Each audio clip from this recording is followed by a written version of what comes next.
Today's topic, the Japan-Uzbekistan Summit. Bottom line, it's about economic security and logistics. Japan is deepening ties with Central Asia. But it's not only upside, there are risks too. We'll go step by step, starting with what happened. We'll explain names and numbers with context. And we'll connect it to daily life in Japan. Try to make it personal as you listen. Diplomacy rarely has a single, right, answer. So we'll add decision tools, not absolutes. Let's start with the timeline. Key point, there were multiple meeting settings. Now, what exactly happened? On December 20th, PM Takaichi met at the PM's office. The counterpart was Uzbekistan's President Mirziyoyev. He was in Japan for the Central Asia plus Japan Summit. First, an honor guard, then the summit talks. Afterward came signing, unveiling, making it official. Finally, a hosted dinner, often more candid. That same day, the CA plus JAD Leaders Summit was held. It ran about 80 minutes from 9:30 a.m., a solid session. Leaders of 5 Central Asian states joined, Japan chaired. Japan presented 3 priority cooperation pillars. Over 150 public-private documents, very broad coverage. And a 3 trillion yen in 5 years target, a project-scale guide. Next, the background, why now? First, the framework. CA plus JAD began in 2004. That's about 21 years, this isn't brand new. Central Asia sits between Europe and Asia, geography matters. Trade routes are vulnerable during crises. So route diversification has become a big theme. Another driver is resources, energy and minerals. Uzbekistan's minerals tie into economic security. The region also has deep ties with Russia and China. Japan aims to expand cooperation entry points, not confrontation. Talks also covered broad areas, environment, water, transport. Key point, it's not resources only. That's the backdrop. Now to the arguments. We'll look at both pro and con logic. Pro side, diversification, and growth. Diversifying routes, resources makes shocks less painful. 3 pillars, green, connectivity, people, wide applicability. For firms, bundled projects can lower entry barriers. Diplomatically, hosting a multilateral forum matters. Skeptics. Cost and geopolitical risk.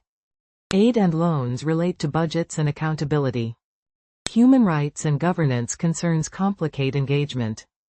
In a Russia-China-linked region, misread signals are possible. A 3 trillion target is not a guaranteed outcome. Both sides have valid points. How do you feel, optimistic or cautious? Next, what this means for Japan. A key impact is economic security, supply chains. For example, minerals, uranium, etc. was mentioned. The key is not just price, but continuity. Next is logistics, routes like the Caspian corridor. Think, longer but connected, avoiding single-point failure. Business-wise, transport, tourism, agriculture, education, DRR. There are concrete tools, livestock loans, medical equipment. This won't flip life overnight, it works over years. Action Step 1. Track news via resources and logistics. Action Step 2. Check if your industry has Central Asia projects. If you invest, remember projects take time to monetize. That's the Japan impact. Now a mini Q&A. Now, a quick viewer Q&A. Q. What kind of relationship does Japan have with Uzbekistan? A. It was framed as an expanded strategic partnership. A. It spans beyond resources, environment, transport, education. Q. Will this change our daily life? A. Not immediately, but supply stability matters long term. A. If inputs stop, prices and jobs get hit. Q. Could this cause friction with Russia or China? A. Not zero. That's why multilateral transparency helps. A. Showing cooperation space can reduce friction. That's it. Drop your questions in the comments. Next. 3. What if scenarios. Optimistic, base, pessimistic, watch the turning points. Let's do the scenarios. Optimistic. Agreements turn into projects, firms enter. More concrete projects in the 3 pillars, exchanges grow. Supply chains strengthen, easing crisis-driven spikes. Base case. Many documents, but only some progress. Politics and economics shift priorities, normal in diplomacy.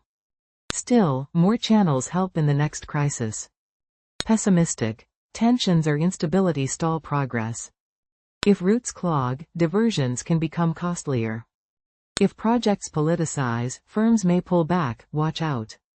Key fork. Transparency and continuity year to year. Which scenario would you bet on? Now, the wrap-up and my take. 3 key takeaways, here we go. Takeaway 1. The summit signals forward motion with Central Asia. Takeaway 2. Its resources plus logistics plus people. Takeaway 3. Big targets require constant verification. My view. Less winning, more designing resilience. Action 1. Read beyond headlines, check the actual fields. Action 2. List where your key work inputs come from. Action 3. Rethink habits with alternative logistics in mind. Diplomacy feels distant, but it links to prices and jobs. I hope this gives you a lens for the news. What should Japan prioritize with Central Asia? Tell me in the comments. That's it for today. Thanks for listening to the end. Next time too, let's calmly break it down together.